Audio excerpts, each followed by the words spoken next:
Welcome to the very first episode of the Alchemy of Man podcast. My name is Nick, and I will be the host and presenter of this podcast. Like all first episodes of many things, the perfectionist is certainly very overwhelming and wanting to start perfectly. And all of the advice and all of the thoughts of past presenters and very successful people that tells me to start imperfectly. So part of my work is to lean in and to start imperfectly. And so here I am. I primarily want to start with this episode, particularly in a bit of an introduction to me. The next couple of episodes will be specifically with the men of Alchemy of Man Project, a men's movement and organization that I started where we run men's groups so that men can talk about their experience and basically heal a lot of the masculine wounding that goes on throughout our society. The men's group is all around connecting with other men, but ensuring that there is forward movement and accountability in a man's life. I run these groups. I've got a couple of, I started off running these groups purely just so that I could feel connected. Joined an online group initially so that I could do my work, so I could heal aspects of myself, my own masculinity. And after a year of being in that group, I knew that I must start my own. And so I started that in Ballarat, in Victoria, Australia. And that group is still running, even though I have moved to the West Coast of Australia in Perth. And it's incredible to know that this work is growing, though slowly, because most men not only don't know of its existence, but also something that I'm becoming more and more aware of is that there are understandable skepticism and just the unknown. And so a lot of men are scared or have their own beliefs and thoughts around the work that does happen. And so these first few episodes of sharing the experience of the men that have been part of this work, and as this podcast grows, bringing in other people, other men that are new to the work, that haven't joined started the work yet, but just conversations that are having. Because I think that this is an opportunity to openly discuss these conversations that happen in private and have them broadcasted, have them put out into the world more openly and authentically.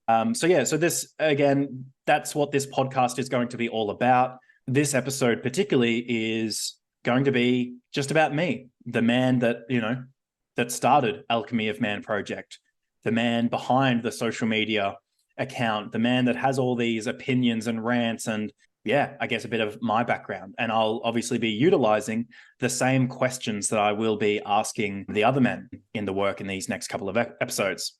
So the first question is, who am I? And a little bit of a backstory. So once again, my name is Nick. I'm 32. I turned 33 at the end of this year. I have a little boy. He is 2 and a bit. He turned 2 in June. And here's the reason why I moved to Perth. His mother and I separated when he was 4 months old. And in that separation, his mum moved to Perth, and I tried to do the long distance thing, and I struggled.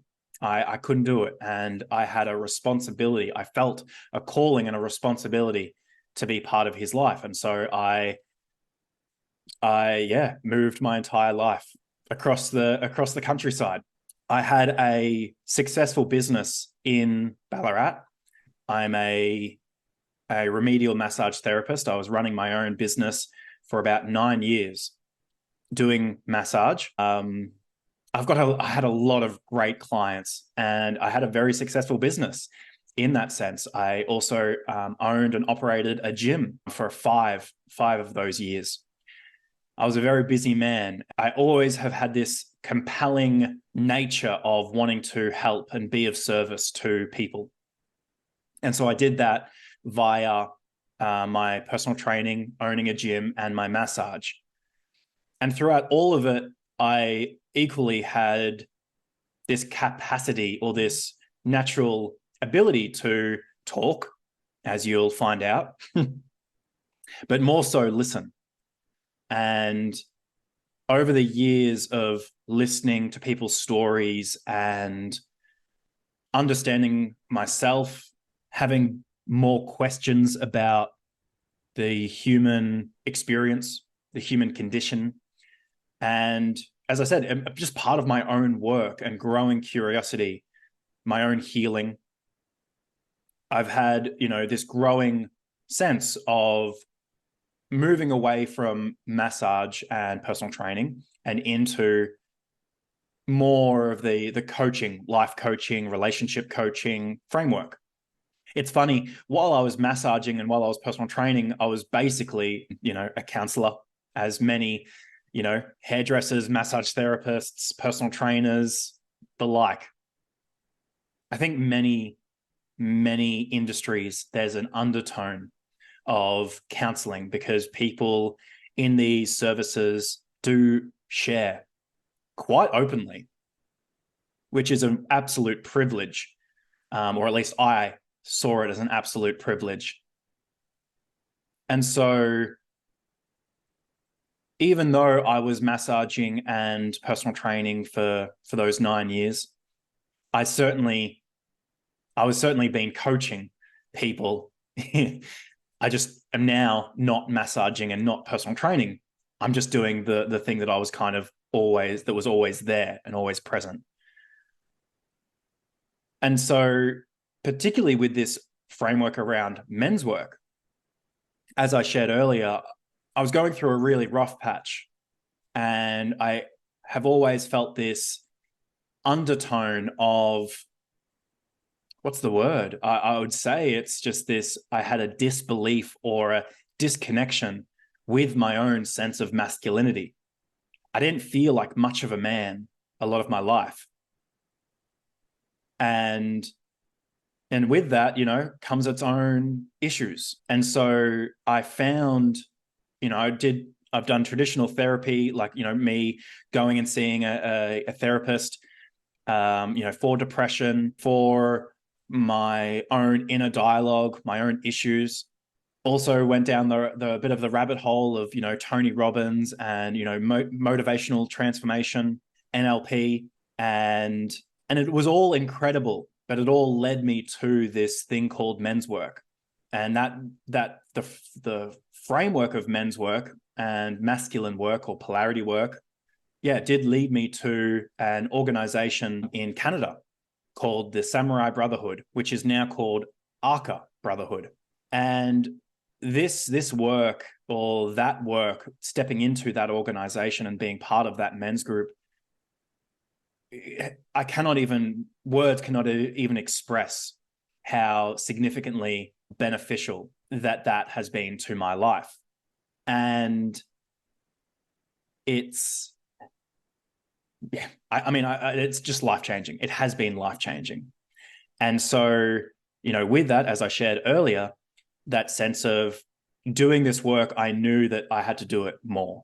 And so starting the in-person group in Ballarat, where I was living, and, starting off with, one guy, meeting him with him every week, and then that growing to 4 men, the OG 4, as we kind of called ourselves. And this was all within the Samurai Brotherhood. My roots was a Samurai Brotherhood organization, a Samurai Brotherhood squad. And when Samurai transitioned to Arca, the Australian division disbanded. And so with that, the birth of Alchemy of Man Project. Basically, it was the catalyst to make me take ownership of what I was doing. And it's been incredibly liberating, obviously with its own challenges, but incredibly liberating. And I still feel very aligned, and I will always do my best to show respect to my origins of Samurai Brotherhood and Arca Brotherhood, and my first captain of my first squad, Ronan 8, and the founder of that organization, Phil, PT, Phil T. Mistelberger, or PT, T, all of the names. This man, has been in men's work and transformational work for, I think, like 35 years. And he is an incredible teacher, incredible writer. He's got a lot of great books out there. His work that he decided to put out into the world, has transformed my life and the lives of many men, many people, actually. So yeah, I will always pay homage to him and, his teachings, his influence, his impact on my life. Even though, I'm obviously no longer part of that particular organization, I will, as I said, I will always pay homage. I will always pay my respect to Phil and to the Arca Brotherhood and all the men that I was able to connect with. And in that, I spent 3 months over there. I flew over to Canada this year and connected in with a lot of the guys that I had met online. I did an in-person men's retreat with them. I did a 10-week course with Phil, his conscious relationship training, did a few one-on-one sessions with him and bought a few more of his books. And yeah, just studying under an incredible mentor that he is. But the Alchemy of Man project, here in Australia, me taking ownership of what I can do and what I can provide. It's my legacy piece. And, yes, with moving across the countryside and establishing myself here in Perth to be closer to my son, it again was a bit of a catalyst for me to have a crack at this thing called men's work and coaching full time. I felt as though, obviously, I was running my own business in Ballarat as a massage therapist. I knew that if I moved here, I would have to get a new client base anyway. So I've taken the plunge and coaching full time and doing my best to support myself and be connected with my son and do this work. And so starting this podcast and, putting out a lot of content is both in a way, promoting something that I do hope to financially support myself with in full transparency. That is what I'm doing, but also to promote this work. And the conversations that I'll be having with these guys that have been part of this work, not only to show what it looks like to work with me, but equally this sense of recording it and promoting this work, because these sorts of conversations aren't happening enough.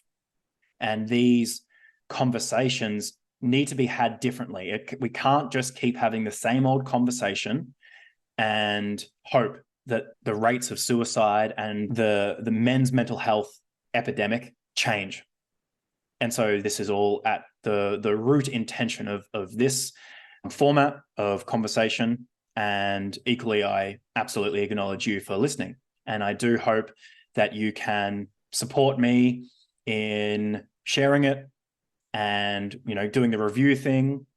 We all know that that's part of the deal in this, and it's my growth edge to ask for that sort of support. But that's a whole nother conversation. So I think I've definitely gone through subconsciously through the first 3 questions: who I am, what drew me to men's work, and how it's changed my life. I guess to speak more to how it's changed my life, probably the biggest point of change in my life is my own sense of self-worth and self-respect. Again, this deep sense of knowing that I wanted to be of service to people, to be a good man that helped others.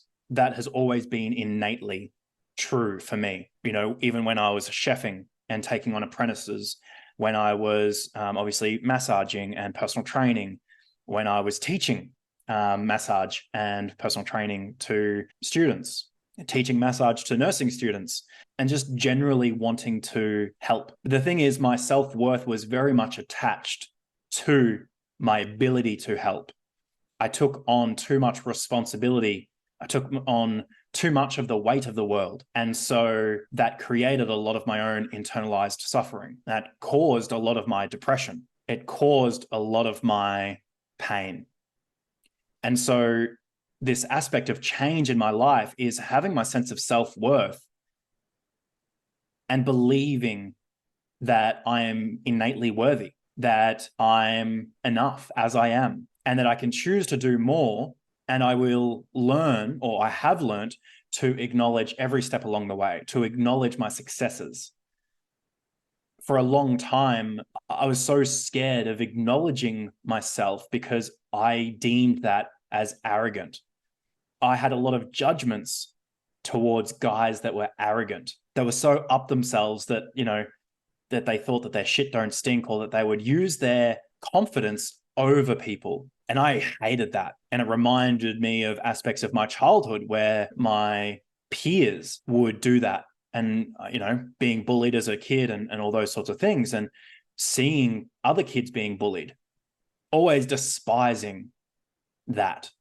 And so I had created a very unhelpful internal dialogue that arrogance, meaning self-acknowledgement and self-respect, was basically arrogance. And so no wonder I never felt enough, and no wonder I never acknowledged any of my wins. And so that has been the predominantly the life-changing aspect of this work. Therapy certainly played its role, and I'm significantly grateful of the varying therapists that I have worked with over the years. Psychotherapy is so important, and it set the tone. It put me on the path of self-discovery. This work, men's work, the work that we do in men's groups are not therapy. It isn't.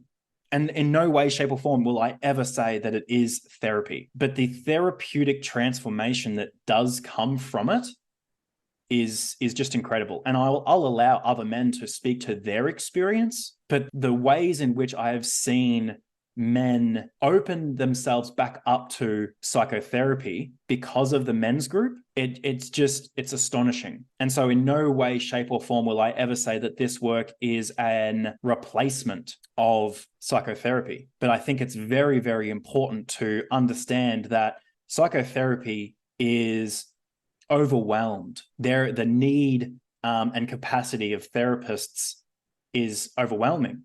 And a lot of it is just open sharing. Like the critical support, that's where therapy really, really has its like bang on nature. And to dive into and have a really safe place to dive into those deeper, darkest aspects.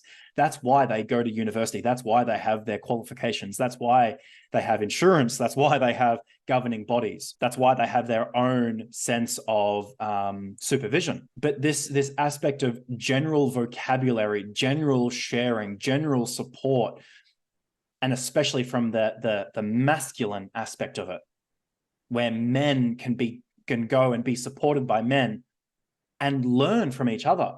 Too many men do I know, and I'll speak to the I statement, I felt so alone as a man because I had internalized my own world, because no man would ever share to me the things that I internalized myself.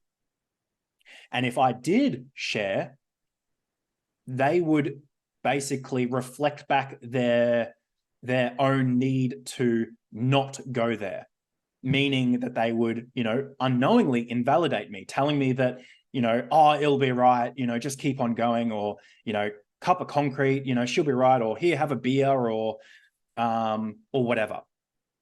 It's the unintentional invalidation because my issues that I shared stirred something within those men that they weren't able or didn't have capacity to deal with. And so that was probably the biggest part, where I was able to share openly in a group of men that had the intentional capacity to not only hold me and validate my experience and nod their heads in acknowledgement of like, oh, wow, yeah, I've felt that too. And even further is when they would share and I would hold space for them, I would then be able to go, I felt that.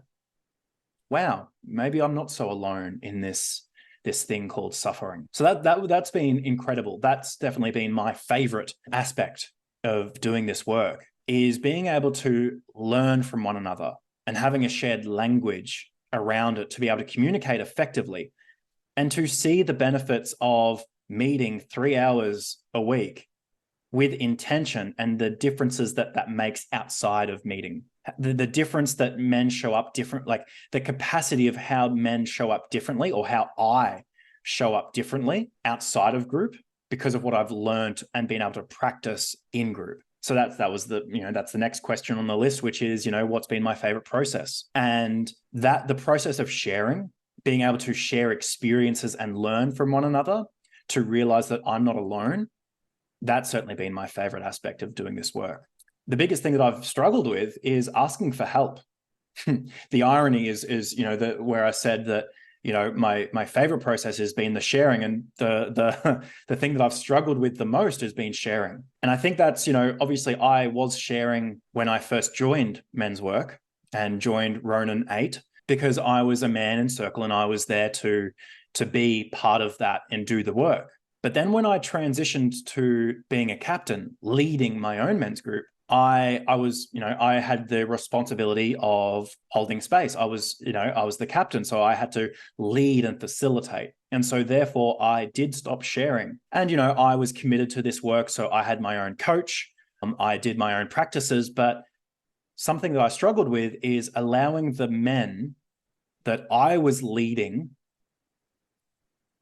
I struggled to let them support me.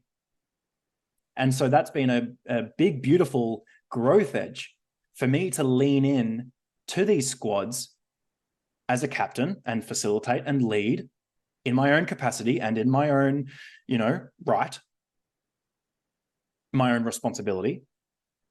But further is to lean into that same container as a man, and, acknowledgement to the men that, that do allow me to share and hold me in that space.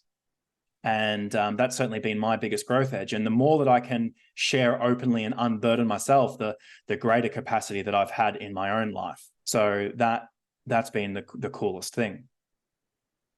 The next question that I have here is, what do you think men need, or what society needs around men's mental health?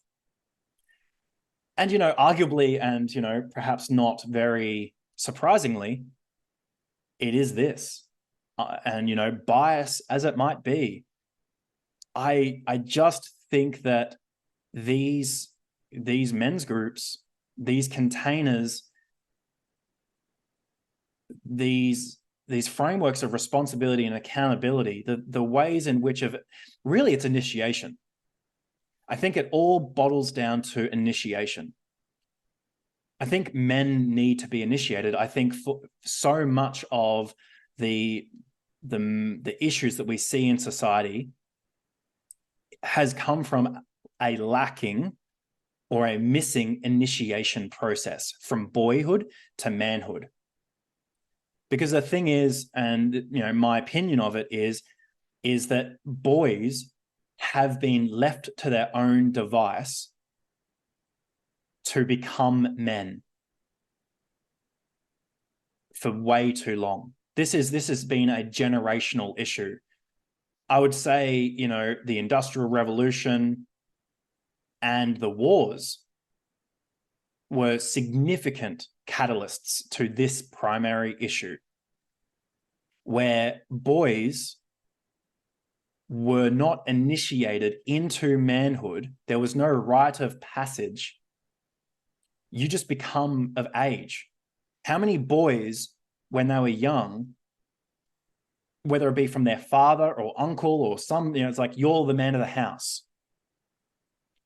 And it's just implied.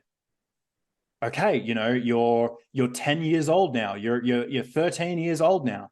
Right, so you're a man. So start living up to what a man is. But very rarely do we see, or very rarely have men had the former man of the house give these trials and give these opportunities to learn and foster. Think of it like, riding a bike. It's like, okay, well, you have to go ride that bike now. What a 4-year-old, a 5-year-old, maybe even a 6-year-old, maybe younger than that. It's like, okay, well, there's a bike. Off you go. You should know how to ride a bike. Just go ride that bloody bike. And if you can't, then you're weak. That if you can't, well, then you're just less of a human. You should just be able to know.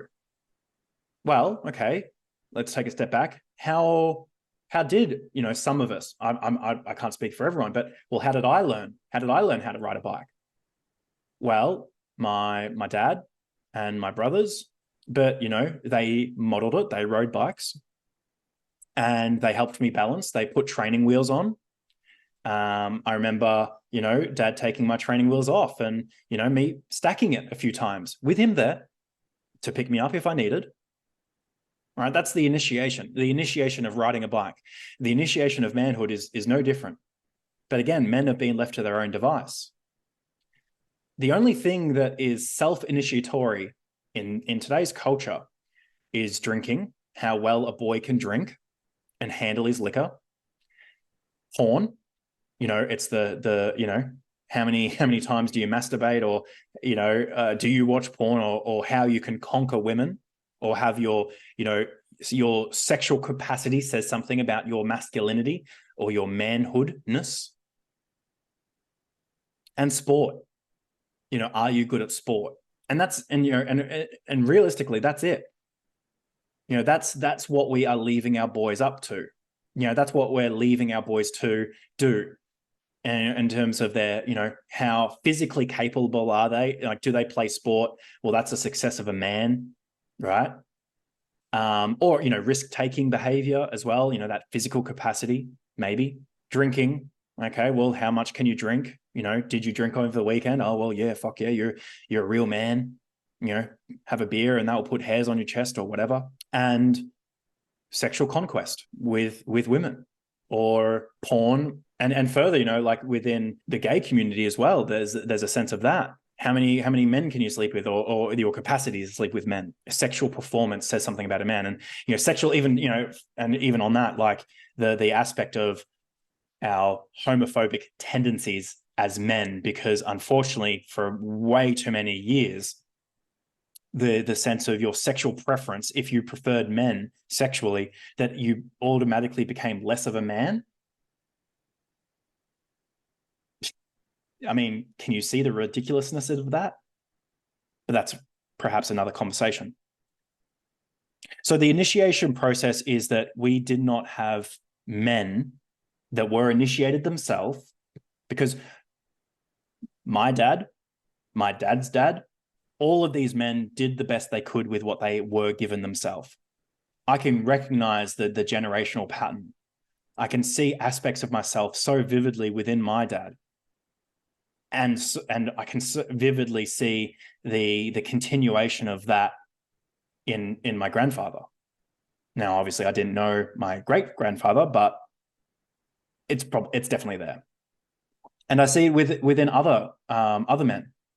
One of the processes that we do in group is a father share, to heal the wound of the father, but to recognize that he is just a man that did his best. He had his own little wounded boy that was not initiated, that was left to his own device to become a man. And so that is the biggest problem that I see within today's society. And that's the need that needs to be changed. It's so much more, though there is very much a conversation around it, it's more than just talking about it. The mindset needs to change, the perception needs to change, and the actions need to change. Initiating our boys. As I said, I have a son, and right now his mum is the primary carer. She needs to be, because he's a little boy. He's just finding his position in life, and she's a great mum. She's a phenomenal mother. She's doing a great job, and it's unfortunate that romantically her and I were not compatible.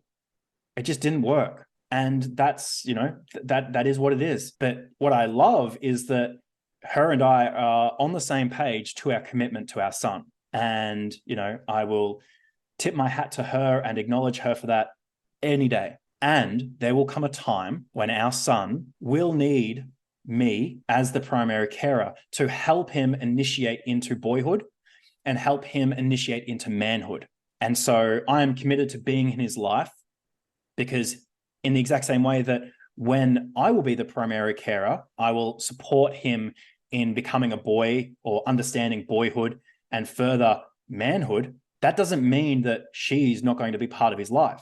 She will always, and I'm equally committed to her being part of his life in that period of time, in the exact same way to her commitment of or having me part of his life in this time. Because it's not making our personal. Our dynamic, hers and mine, does not need to be about him, and that again is our commitment to him, which is uncommon and beautiful. And I'm very grateful for that. But the initiative process is we as men, need to understand that we weren't initiated ourselves. There was a time that I was a boy in a man's body. And now that boy, like I'm probably like right now, like I'm probably like an older teenager boy, in a man's body. Like I'm still growing, I'm still healing.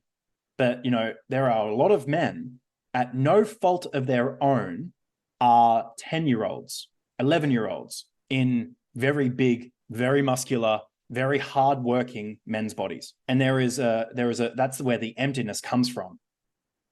That's where the pain comes from. It's the inability to deal with things. It's the reactiveness. And so the men today, it's a twofold thing, what we need to do as a society. One is men need to understand that they are little boys, and that's a humility thing. And understanding that they, as a man, can be the father that they wished for, healing that father wound within and becoming the man, and allowing other men to support through that process. Unfortunately, women can't do it. In the exact same way that a man can do his best to support a woman, coming into, or a girl coming into womanhood, right? But there needs to be a resonance. Masculine heals masculine, feminine heals feminine. The polarity. That's the polarity conversation, not gender. That's a whole nother thing. But boys need to be supported by men to become men. And it doesn't matter how old you are, doesn't matter, it's that mature masculine capacity. And so that's what I think. And that, that's where a lot of these aspects and a lot of the processes that we do within men's group, that is what we are facilitating. And so that is what I think is one of the most significant things that we as a society can do, need to do, to change not only men's mental health, it will change society. Because a lot of the toxic masculinity dialogue comes from toxic leads nowhere. But immature or lack of initiated, there's actually something we can do about that. My previous captain in Ronin 8, he used the beautiful word stunted. Men are stunted in their growth, just like a tree, like a tree that's not growing. You don't blame the tree, you look at the environment. And so, that's really stuck with me. And, giving respect and giving due diligence to his teaching as well. He passed on a lot of knowledge to me, which again, I'm incredibly grateful. Thank you, Brady. But yeah, so I think this twofold aspect of men becoming men in the terms of masculinity by going through initiative processes and having humility to realize that though they are in a man's body, there are aspects of themselves that do need to grow up, that do need to be initiated, and that they need support to do that they don't have to do that alone. This isn't a shaming conversation. This is an opportunity conversation. This is a welcoming, an invitation. I invite men to honestly look at the way that they're living their life. Look at the way that they react to circumstances. Hear the words that I'm saying of even just taking on 1% of maybe I'm speaking some truth. And through your suffering is because you weren't given an opportunity to know how to deal with it. And that is why I'm so passionate about this work, because I just see the opportunity. So there's that. And so, yeah, and so the next question that I have here for the men and therefore myself is, what am I currently working on? And so I'm currently working on this, of being able to promote myself. Again, a big growth edge of mine is to promote myself and to put myself out there even more than I already have, and to take ownership of what I have to offer the world, and do it imperfectly. As I said, the start of this video was very messy, very, very messy. And, once I got going, and, once I hit send or hit publish or whatever, and just let it be, and allowing myself to be imperfect, but to be committed. And another big piece of my work that I'm working on right now is to feel a sense of empowerment, because the more empowered I am, the more I have a capacity to empower others. And so that's what I'm working on right now with my coach. That's what my accountabilities are this quarter within the men's group, because again, even though I am facilitating an online squad and trying to get a in-person squad up and running here in Perth, I have to have that sense of empowerment, and I'm being held accountable in the exact same way. I'm facilitating the squad, and I'm still going to hold myself to account and allow the other men in my group to hold me accountable to my word. So yeah, that's what I'm working on right now. So that basically concludes this episode 1. And once again, I really appreciate you listening. I really appreciate your consideration. And I really ask you, not as a throwaway comment, but a real, not saying it because I'm supposed to say it, but I really ask you, to share this and to support this video, support this video for those of you watching it on YouTube and podcast, those that are listening to it. It really, I don't know if it actually makes a difference, but I'm told that it makes a difference. And so what could hurt by me saying, hey, if you like it, if you subscribe to it, the algorithm then puts it in front of more people. And the more people it gets put in front of, maybe it gets in front of the person that it really needs, that really needs it. So commenting, liking, sharing, all of the things. Thank you for doing that. If you choose to do it, I know personally that I've not been great at doing it. And I'm asking for you to do it now. So if you can do that, amazing. If you don't, that's okay. I'm still glad that you've been able to sit through this, however long it's been, and you've listened. And I deeply hope that it serves you and has served you.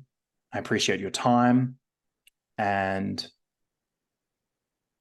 look forward to sharing the next video with you, which will be a conversation with one of the guys from my squad. If you have any questions, please don't hesitate to reach out. The social media, Alchemy of Man Project on Instagram, and the website, alchemyofmanproject.com.au.